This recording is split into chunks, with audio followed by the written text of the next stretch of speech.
La verdad y nada más que la verdad. ¿Jura usted decir la verdad? El polígrafo. Con Oscar Rafael Pren. los comentarios expresados en este programa son ajenos al noticiero El Vigilante.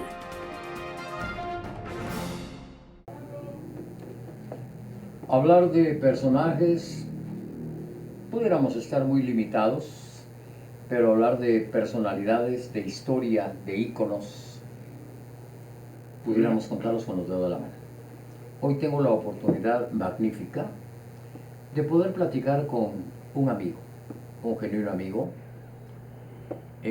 hermano, y con una amistad de muchos años, que ha perdurado a través del tiempo, entendiendo que el amigo jamás compromete al amigo, sino el amigo da su vida por el amigo.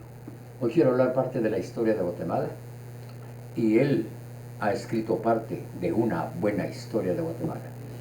Han existido 52 presidentes desde 1821, y llegamos a 1841, empieza una nueva época de la República con Rafael Carrera, y llegamos a 1982, y Guatemala da un vuelco total. Sin embargo, vamos a hablar del 82 para acá, esa parte de la historia, y me corresponde hablar con mi amigo Carlos Rodolfo Muñoz Piloña, un capitán de 5 estrellas. ¿Cómo estás? Qué gusto verte. Muy bien, estimado Oscar Rafael, muy bien, gracias a Dios, viendo con tristeza cómo se desarrollan las cosas en nuestro país, pero entendiendo que era el proceso lógico en que los actuales políticos, bueno, los políticos han sido igual toda la vida, ¿verdad? Oportunistas, asaltan el poder. Gorrones.com. Gorrones.com. Y ahora... Gorrones del Estado. Sí, es que creen que es su agenda personal, es su chequera personal y su billetera personal. Pero antes de continuar con esto, yo quiero dar una reseña de quién es Carlos Rodolfo Muñoz Piloña. Precursor, comandante del golpe de Estado de 1982, cuando coloca al general José Efraín Ríos Montt en la presidencia, gobierno de facto. Sin embargo, yo quisiera preguntarle a Carlos, ¿qué te motivó a ti a dar el golpe en esa ocasión? Estás hablando de políticos gorrones, etcétera. ¿Qué te motivó? ¿Cuál fue tu motivo de poder participar y comandar un golpe de Estado? Hay dos situaciones muy particulares. Cuando uno entra al ejército, está la jura de la bandera. Y me recuerdo así a lo lejos, porque hace mucho tiempo, que más o menos decía: juro ante Dios y por mi honor de soldado guatemalteco, acatar la Constitución, las leyes y las autoridades de la República, defender la bandera de mi patria, símbolo de gloria y libertad, el cual defenderé aún a costa de mi vida. ¿Y qué pisoteó la bandera en ese entonces? Los políticos. ¿Pero qué? ¿Cuál fue el motivo principal? Una razón nada más. Hay varias. Tercer fraude al hilo. Ajá. Tercer fraude al hilo. ¿Verdad? Porque, ¿qué pasaba en aquel entonces? Desde Shell en el 74, luego en el 78 con Romeo Lucas García, cuando Guevara declaró que era presidente, pero nunca pusieron la banda. El siguiente. Y miramos ya el 82, en la época de Romeo Lucas García.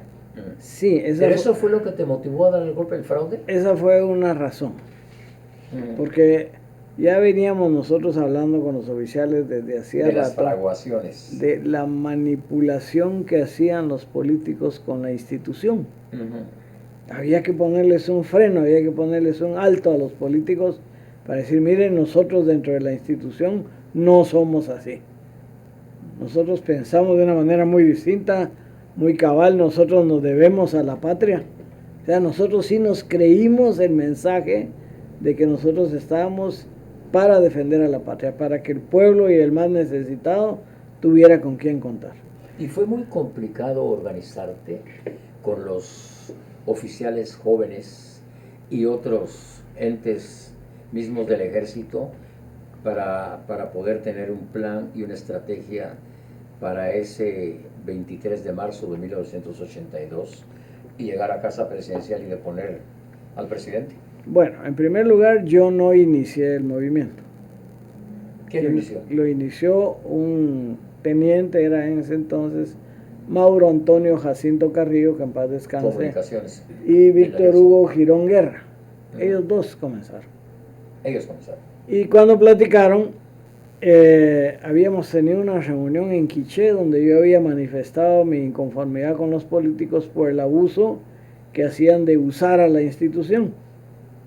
Entonces Jacinto le comentó a Girón, mire, le dijo, aquí en el Mariscal Zavala tenemos al capitán Muñoz y ese hombre piensa como nosotros. ¿Y tú estabas de comandante del Mariscal Zavala? No, yo estaba comandante de una de las unidades de combate del Mariscal Zavala. De tal suerte que se me acercaron a mí, me hablaron y nos pusimos de acuerdo y entonces ya un equipo completo hicimos todo el plan. Orlando Aguilar Meléndez, Mario Rivas, Carlos López Chávarri, Gómez Chávarri. Rivas era el piloto. Sí, pero el que realmente organizó la Fuerza Aérea fue Carlos Gómez Chávarri, que era un alumno de la Escuela de Aviación, que se había ido del Mariscal Zavala a la EMA. El día ese, el 23 de marzo, ¿fue complicado llegar hasta el Palacio Nacional y a la Casa Presidencial? ¿Fue complicado?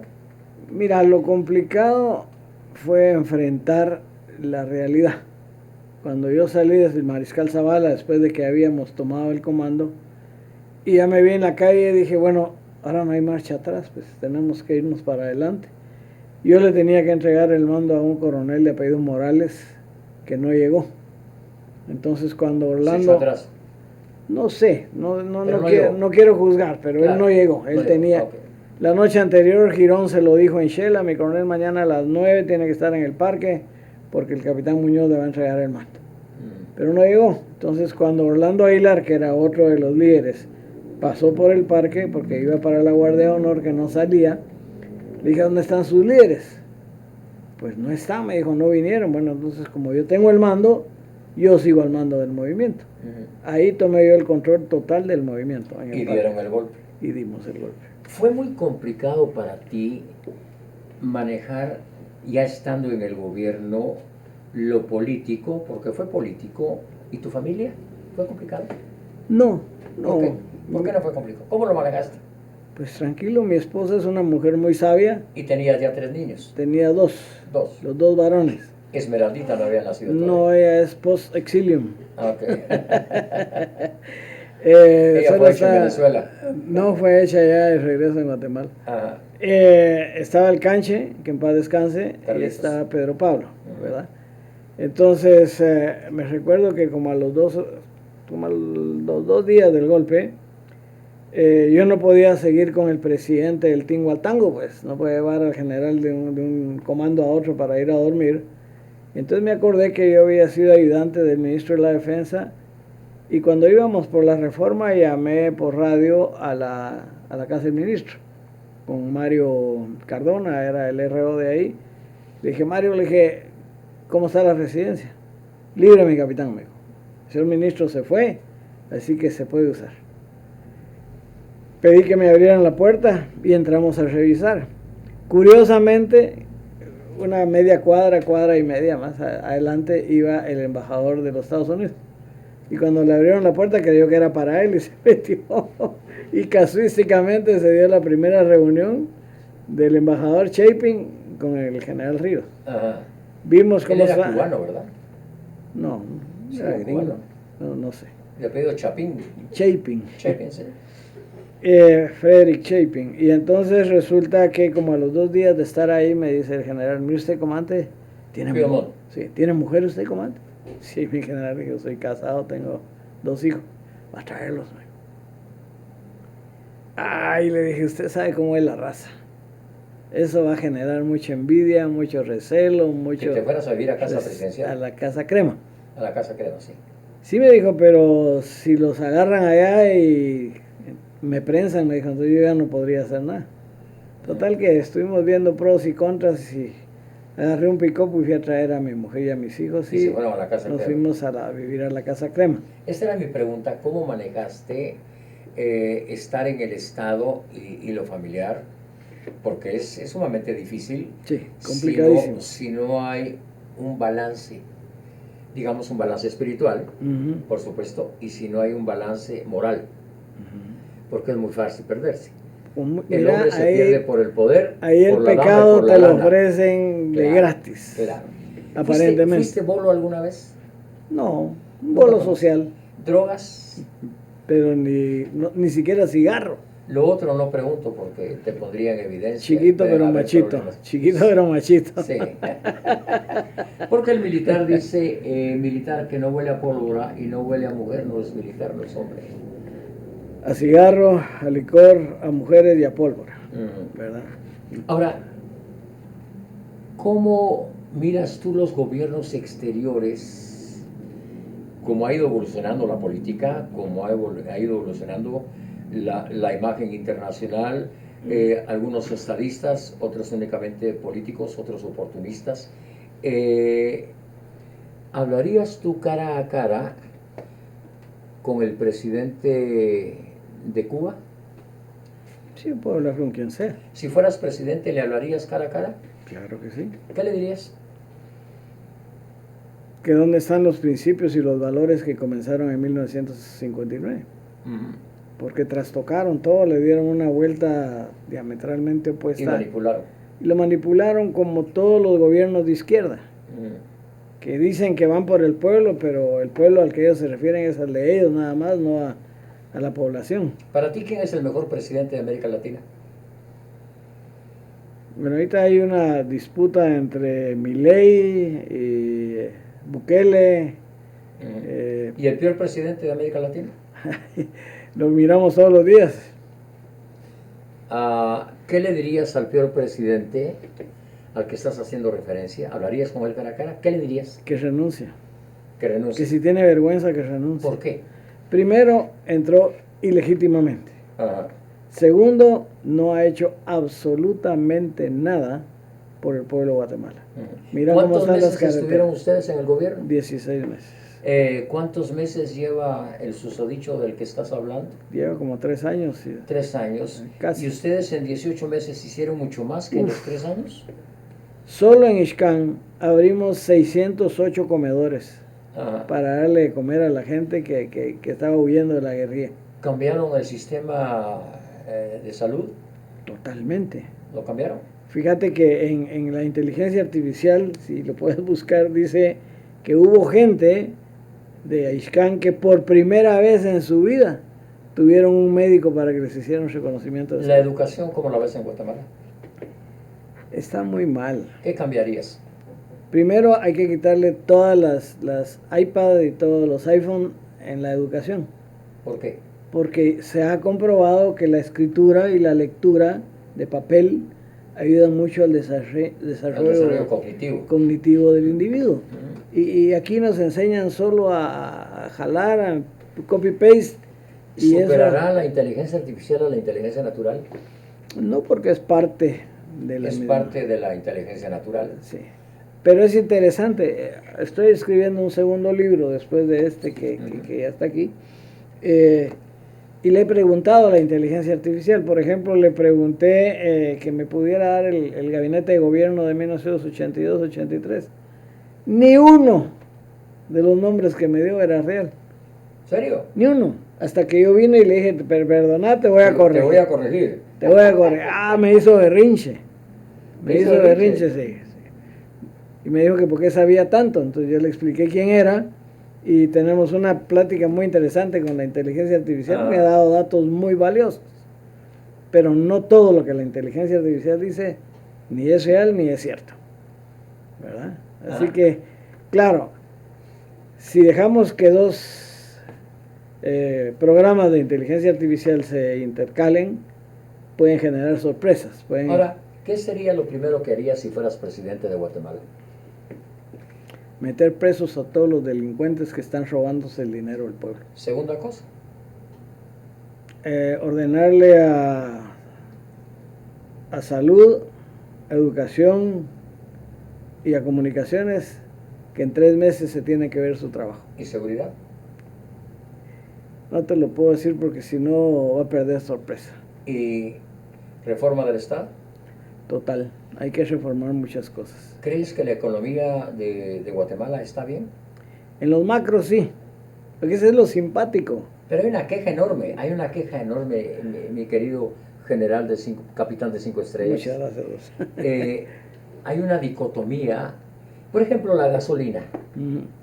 La gasolina se ha disparado de forma increíble. Jamás en la historia de Guatemala el galón de gasolina ha tenido ese precio. Así es. Y los ingresos siguen siendo los mismos con el salario mínimo. Ujú. Entonces tú gastas más un fin de semana en un restaurante que tal vez lo que gana alguien en un mes completo. Correcto. Entonces, ¿cómo cambiarías eso? Primero que nada, Estoy pretendiendo que fueras presidente. tenemos que dejar de jugar con la mente del pueblo. Le están subiendo el precio a la gasolina para que pongan el etanol, pues, y entonces nos bajan el precio. No va a bajar el precio, No, no va a bajar, ¿verdad? La gente que es un paliativo. está manifestando tiene razón, Ajá. tiene razón. ¿Con qué? ¿Con 100 quetzales cuánto echas de gasolina? Es inconcebible. Hoy estábamos viendo a 40, 41 quetzales el galón de gasolina, ¿verdad? Es demasiado abusivo lo que estas gentes están haciendo. Y es porque el pueblo es indolente. Hace un tiempo, un mes y medio, tuve el honor de estar en una reunión en el Club de Oficiales donde habían varios abogados. Y los felicité por su tenacidad, por su constancia, por su fidelidad y por los escritos que han presentado, que son excelentes, porque los han respaldado con la ley. Pero lo que no les gustó fue que les dije, ¿y de qué ha valido eso? Si estos señores no le hacen caso a la ley, se pasan la ley por el arco del triunfo. Todo el esfuerzo que ellos han hecho por gusto, ahí están esos cuates. ¿Tu libro favorito? La Biblia. ¿Por qué? Tiene enseñanza para todas las edades, para todas las circunstancias y para todas las épocas. ¿Y te ha servido la Biblia? Me cambió el pensamiento crítico. ¿Cuántos versículos tiene la Biblia? Joder, vos sabes, esos 3,000 no sé cuántos. 31.102 versículos, sí. 1.189 capítulos, Sí. 66 libros. ¿Tu libro favorito dentro de la Biblia? Hay dos. Uno es el de Ageo y por el otro, por supuesto, es la vida del rey David. ¿Y por qué David? Porque David tuvo caída. Sí, pero David tenía la llave. Tenía de gobierno. una característica muy particular. Tenía el corazón como el corazón de Dios. La mentalidad de Dios. Entonces, Y era un hombre con mentalidad de león. Ok, entonces, peco, me confieso y empato, dicen en el mundo, ¿no? Pero David tenía la humildad de reconocer cuando había cometido errores. Digamos, el error que se los restregaron toda la cara, toda la vida, fue el de la mujer de Urías. En 2 minutos. ¿Quién es Carlos Rodolfo Muñoz Piloña Híjole. en la actualidad? En 2 minutos para despedirnos. Soy un empresario de seguridad privada, presidente de la Cámara de Seguridad, que he tenido que rehacerme varias veces. Primero, cuando nací era muy pequeño, en peso, en tamaño y todo, y me costó mucho entrar a la escuela politécnica. Cuando logré entrar al ejército, me tocó batallar con un nombre muy importante. Mi papá era muy famoso en el ejército. Entonces yo no era el capitán Muñoz o el subteniente Muñoz, sino que era el hijo. Carlos Muñoz. Era el hijo de Valentino. Valentino, sí. ¿Verdad? Carlos Rodolfo, ¿verdad? Rodolfo Valentino. Valentino, sí. Y cuando ya había logrado ser el capitán Muñoz, querían que fuera el patojo de Ríos Montt. De ahí me echaron al exilio, estuve un par de años fuera de Guatemala, uno en Venezuela y uno en Estados Unidos, y a comenzar de cero. Vos me conociste en esa época. Un recuerdo malo y un recuerdo bueno de Efraín Ríos Montt. Malo que no apreció lo que se hizo por él. No apreció lo que ustedes hicieron por él. Sí. No lo apreció. Y bueno, que dejó establecido un norte hacia donde debía ir la patria. Desafortunadamente los políticos se han encargado de ¿Se perdió destruir. la esencia del ejército? Del ejército no, es una institución De la válida. sociedad, de los la políticos. la mística se ha perdido. Aquellas unidades que estábamos dispuestos a dar la vida, pero a dar la vida realmente por la institución. Pasábamos, un ejemplo claro, cuando el Canche nació, tendría unos, ¿Tu hijo? mi hijo, tendría unos 6, 8 meses cuando me fui destacado. Él tenía 8 meses cuando fue el golpe. Sí, no, antes. Y cuando regresé 6 meses después, el Canche ya caminaba. Me perdí ese momento de la vida de mi hijo. Y que cuando entré a la casa para verme... Cuando te fuiste a Venezuela. No, eso fue aquí en Huehuetenango. Ah, ok. Y cuando el niño me vio peludo, flaco y todo hecho lata como venía de la ¿Quién es? montaña, me desconoció. ¿Te imaginas para un padre que su hijo, el primero, ¿verdad? Y así te puedo contar infinidad de cosas. Hay un libro que escribió la señora de Balconi, que es muy bueno, bellísimo. ¿Del general Balconi? Sí. Tiene varios estudios y varios razonamientos sobre lo que era el hijo de un militar, la esposa de un militar. Nuestras mujeres mantenían el vestido Esa negro fue mi listo. pregunta al principio. ¿Cómo manejaste la familia y cómo manejaste tu carrera y lo político? Lo político fue interesante, fíjate que se me acercaron gentes de izquierda. Danilo Varías fue el primero que se me acercó, ¿verdad? Y tenía una habilidad de transmitir conocimiento muy bueno. Luego me mandaron a llamar los de la DC y yo los mandé por un tubo, ¿verdad? Querían que me juntara en una casa de una amiga de mi cuñada y les dije que perdonaran, pero que si querían hablar conmigo, ahí estaba en el palacio, ahí los podía atender, Claro. ¿verdad? Porque yo sé cómo son de marrulleros los políticos y ellos siempre los he tenido a distancia. Mi familia, mi esposa, como te dije, es una mujer muy sabia, vos la conoces, y siempre ha sabido portarse a la altura de las circunstancias. Un día me dijo, mira, mi hijo, yo ganaba 900 quetzales ahí, que todos me dicen que qué estupidez, con el poder que tenía yo podría haber ganado lo que quisiera. Y ella me dijo, mira, esto no es eterno, ahorremos. Y si no le hubiera hecho caso, nos hubiéramos sido bien fregados. Claro. Porque en Venezuela nos dejaron sin... ¿Fuiste por tu gusto a Venezuela? No, a mí me echaron. ¿Te echaron? Sí. ¿Y eso arruinó tu carrera? No, la carrera se arruinó el 23 de marzo. Sí, porque lastimé egos, lastimé personas de mayor rango. Entregaste todo por la patria. Amén. Rodolfo, ha sido un verdadero gusto tenerte. Igualmente. Vamos a platicar en una próxima ocasión. Ok, te entrego sobre este libro. Este libro es 23 de marzo del 82 por la patria. Todo es poco. Hablaremos de esto. Vamos a escudriñar el libro y vamos a sacarle la esencia al libro, pero sobre todo al autor del libro. Estamos a la Gracias hora. por estar aquí. Gracias a vos. Bendiciones para tu vida. Continuaremos la próxima semana con otro invitado. Gracias por soportarnos. Queremos llegar a la mente de cada uno de ustedes y ponerlos a pensar cómo Guatemala puede ser transformada, cómo llegar a un estado diferente con mentalidad de estadista, no de político oportunista que únicamente piensa en las próximas elecciones. Bendiciones. Incuambí.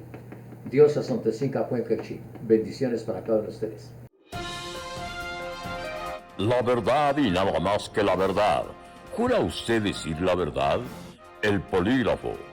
Con Oscar Rafael Pren. los comentarios expresados en este programa son ajenos al noticiero El Vigilante.